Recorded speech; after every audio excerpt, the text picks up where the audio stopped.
Anya. Welcome to another episode of Kitchenrule at Home. Today we're making a chicken stew that's inspired by like the entire world. There's like Indian influences, Middle Eastern and Asian. It all comes together in one pot and it's really comforting and rich. Let's begin. Alright, we're gonna start with our flatbread because this is gonna take the longest to rise. So we'll let this rise while we continue cooking. We have flour, sugar, bit of salt, olive oil, and I'm gonna use my starter. You can use instant yeast for sure. I'll have all the measurements in the description, so don't worry about that. I just added some water to this, and I'm gonna go in with my chopstick and sort of make sure everything is mixed through, and then I'll like to go in with my hands. All right, can you get a close-up, Basil? Once you've reached this sort of shaggy stage where majority of the flour has been hydrated, we're just gonna go in with our hands. All right, just kind of squish it. You don't even have to mix this very thoroughly. It's really forgiving. I like to wipe the edges with the dough to get every single piece of flour. It's looking good. So I want it rather sticky because that gives you like a fluffier, lighter flatbread. So I'm gonna knead this for about 1 to 2 minutes, just until it's nice and combined. It's not gonna get too smooth. If you use a mixer or like a machine, obviously it'll get way smoother, but by hand, this is what the dough looks like. You don't have to worry too much about it. Time will do its thing. We're gonna cover this and let this rise for about an hour. If you're in a rush, I've tried using like warm water and it really speeds up the process. While our dough is rising, let's marinate our chicken. These are boneless, skin-on chicken thighs. You can use chicken breast, you can use bone-in chicken thighs, it's up to you. And this is a blend of spices. We have dried coriander, some cinnamon, some turmeric, some allspice, and like a pinch of cardamom. So this goes in there like this. We went in with some salt, and then I'm gonna go in with about 2 tablespoons of, I like to use labneh instead of yogurt. I like the thickness. And about, I'd say, a tablespoon of apple cider vinegar. Just gonna mix that up. I'm gonna go in with my hands, honestly. I like to work with my hands. I feel like I get a better feel of the food. Let me just spread the labneh on properly. Oh, and I like to use a Tupperware rather than a bowl because I feel like this way, once the chicken like settles in, all the marinade is equally spread out. Just gonna mix this up. And like a boneless skin-on chicken thigh is a really beautiful thing. And here's a fun fact. When Basil and I lived in China, chicken breasts were way cheaper than chicken thighs. Unlike here, where the chicken thigh is such a cheap cut, because Asians prefer thigh meat as it's juicier and like, it's just, honestly, it tastes better. But to each his own. So you can use chicken breast if you want. This is what the thigh looks like on the inside. This is the skin. Obviously, if you don't like skin, you can also remove the skin. You can do this overnight. I never remember to, so I just do it right before I want to cook it. All right, let's move forward. What I'm gonna do is I'm not gonna add any oil to this pan, and it's scorching hot. Like you can see smoke coming out of it. So since I'm using skin-on chicken thighs, I'm gonna sear the skin so it renders the fat out. This is a really hot pan, and you don't want to overcrowd it, so I'm only gonna fit 3 on here. You can smell it immediately. It smells amazing. There's no oil in the pan because I want the skin to release its own oils.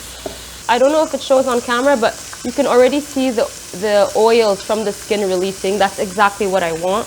I'm gonna leave it for a few more minutes. I wanna check them. This one needs more time as well.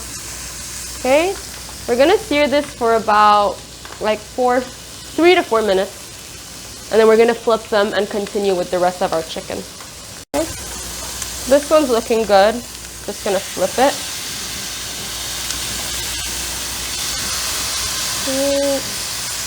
It needs a bit more time. And we're gonna leave this for another 2 minutes. It doesn't have to be cooked all the way through because we're gonna add it back to a simmering sauce later on and it'll finish off cooking then.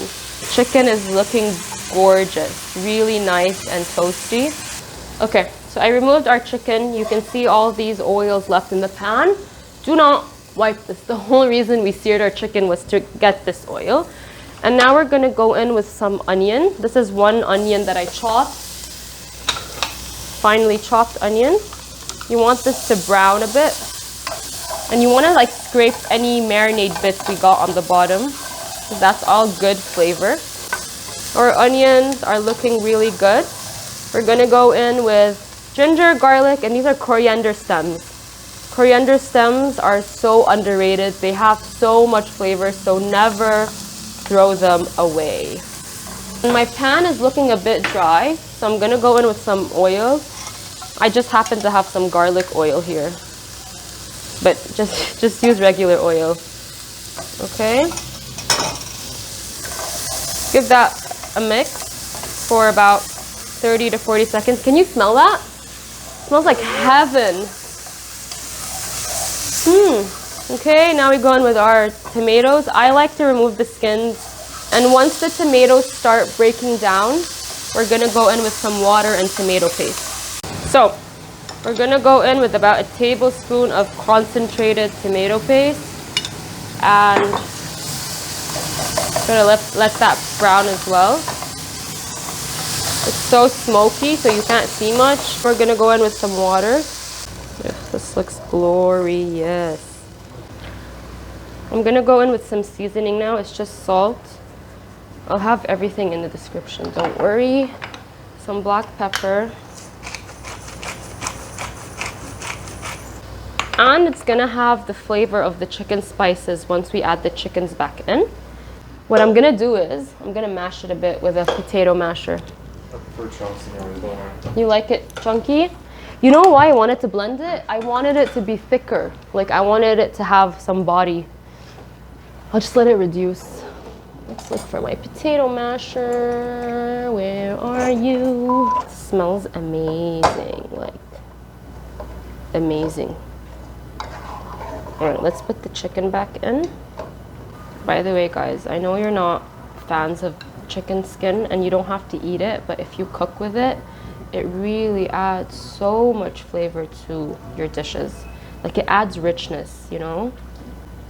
Okay, I think this fits. Yeah, it's like snuggled. And all of this will be poured back in here. It's gonna cook. Get all those chicken oils. And I think we're just gonna let this simmer for about 15 minutes until our chicken is cooked through. Our chicken's been simmering for about 10 minutes. I'm just gonna add a sprinkling of sugar. It's not gonna be sweet, guys. It balances things out. Maybe this is about a teaspoon of sugar. And now we're also gonna go in with a squeeze of lemon. All right. Just do some lemon juice. How much is this? No, not even. And I'm not a huge cream person, but I just want to add a little bit for richness. I'm just going to go in with my spatula and sort of mix things up. Okay, and then we're going to keep this on a simmer for another 7 to 10 minutes until the thighs have cooked all the way through. But it's already looking so rich and lovely. Okay, so when I'm making these flatbreads, the most important thing is to have a really, really hot pan. All right, I'm just gonna flour it because I remember I told you it's quite a sticky dough. I'm gonna divide this in 3. Flour again, push down. So with these flatbreads, I don't like them to be like a perfect circle. I like when it's uneven. So like that. You want like a rough oval shape. Okay? That's it. And then once I lift it, I'm gonna pull it again before I put it in my pan. My pan is like super duper hot. It's smoking. I'm just gonna drop this like that and let it sear.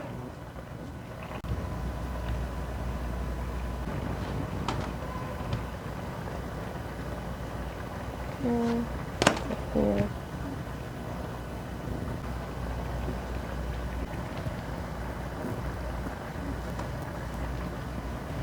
So this took about 20 minutes There's a chicken missing because I took it out because I added some chili powder into this. It's thickened nicely, if you can tell. It's like very luscious and smooth. We're gonna spoon this onto our platter. I like my little flatbreads touching the sauce. That's what it's all about, you know?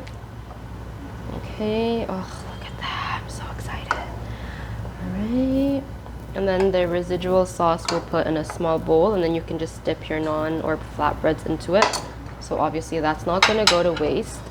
Bring this over here. We're gonna top this generously with coriander because it needs that sort of freshness and brightness. So that's what we're gonna do here. Oh, look at that. This is heaven. Oh, and let's talk about this.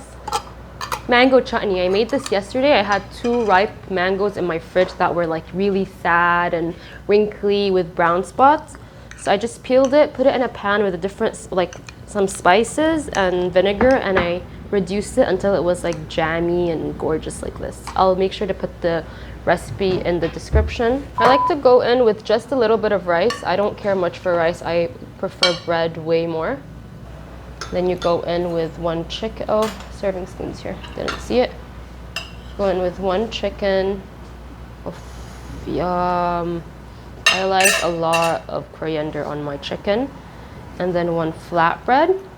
And then a spoon of mango chutney. This thing really just brings so much extra flavor to the dish. And I'm gonna go in with another spoon of sauce on top of my chicken.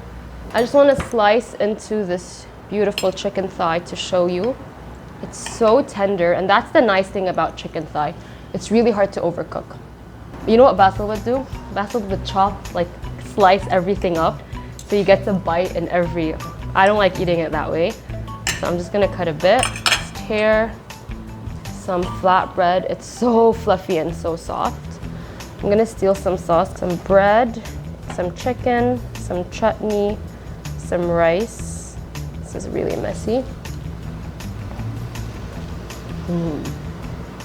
So good. Like, I personally would want way more chili in this. That's just me.